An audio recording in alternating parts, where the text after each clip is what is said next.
Саламатсыңарбы? Бүгүн биз Таттуу тайм рубрикасында аябай таттуу, аябай витаминдүү десерт жасайбыз.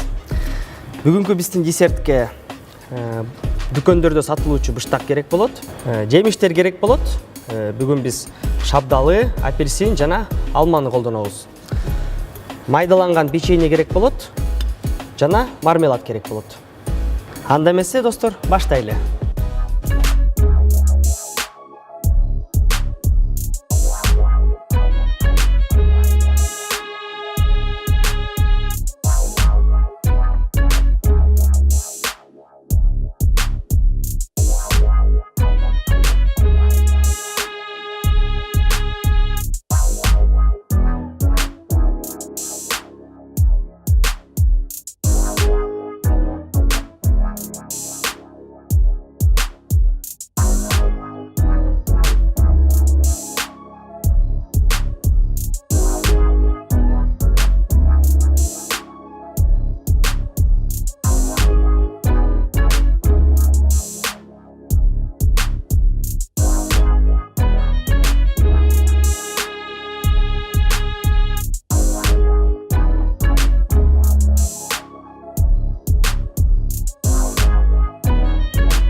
Мына достор, таттууну сүйгөндөр үчүн десертибиз даяр.